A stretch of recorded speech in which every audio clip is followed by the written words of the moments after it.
Hey everyone, welcome back to the channel. Today we are diving into the world of AWS global infrastructure. So first off, what exactly it is and why does AWS even bother setting it up?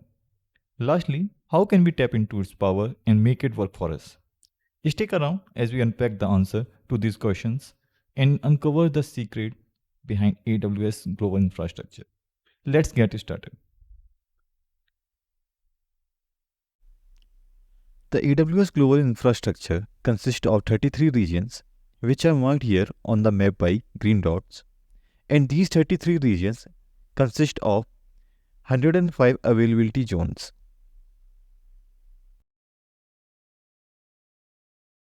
Availability zones are basically a cluster of data centers that are interconnected together.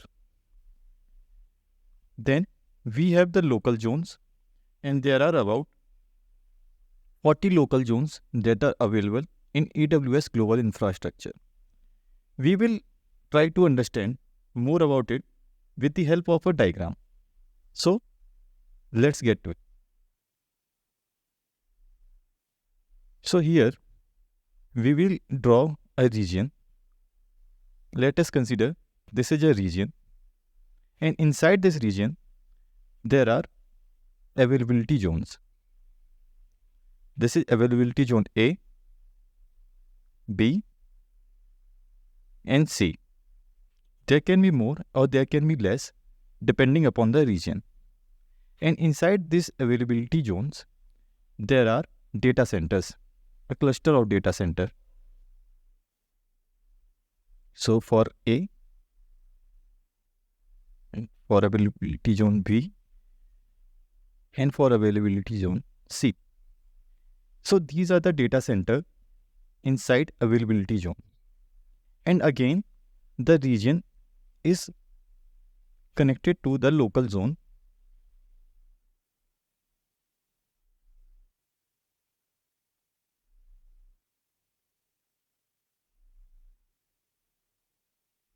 And this is the local zone. Like the region is in Mumbai and the local zone is available in Delhi. So this is how it is distributed across the globe. And we can see that same here on this map also. This is a region Hyderabad, and Hyderabad has 3 availability zones. That is clearly seen here. And same here we can see it is AWS Government Cloud US West with availability zones 3. So now we will see why they have distributed these availability zones like this. So let us take an example. Like there is only one server or only one region of the AWS, and that is located here in South Africa, this Cape Town. And if a person from China wants to use this server, and so you can imagine in one request and response cycle how much time it's going to take. And similarly, what if a flood occurs here, or a tsunami occurs here, or a terrorist attack? If this server goes down, everyone in the whole globe who are using AWS services will lose their data, their applications, or their websites that are deployed on this server. So AWS has provided us with multiple regions availability zones.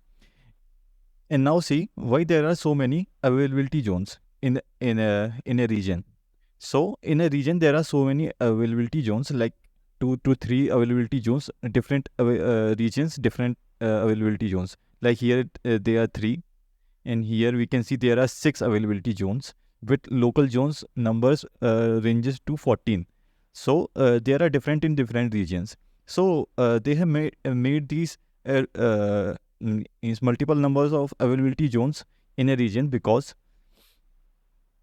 if one availability zone goes down, the other availability zones won't get affected, as these availability zones are set up kilometers apart. So they have a different electricity grid connected to them, and also availability zone also have multiple electricity grid connected to it.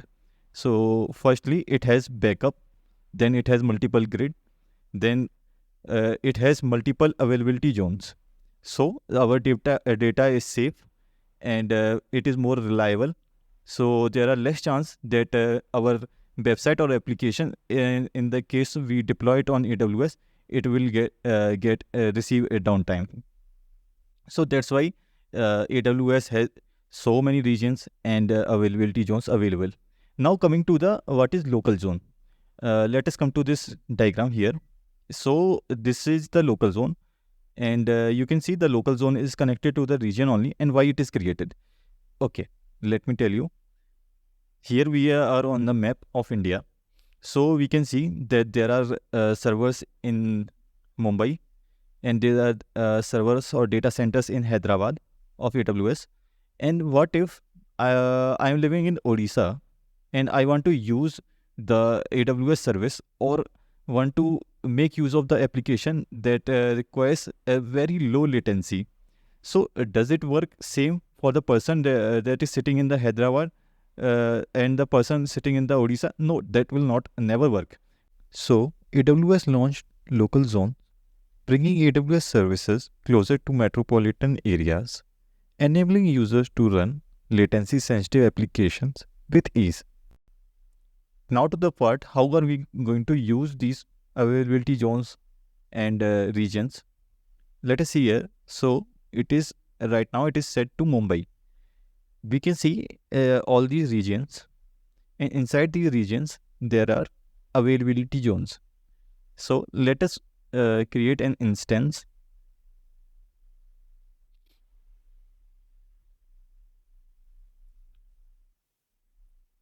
for server OS. We will take Ubuntu, and for now T2 micro. We will leave everything as it is. This key I have already created in my last video. If you have not seen, please go and see. And here in the network setting, we will select subnet. This subnet is what is availability zone. So here we can take the availability zone, whatever we like, and select it.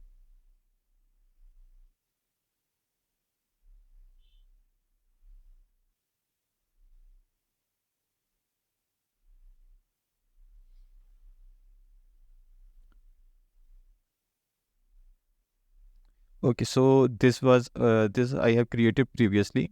This I created just now. As you can see, it's pending.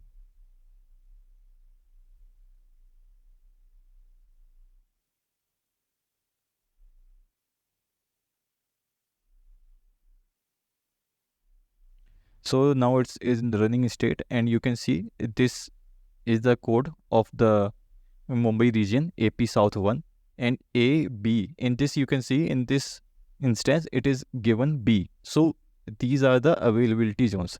Availability zones are marked with A, B, C. So this is in A, this is in B. So this way we can make use of the AWS global infrastructure.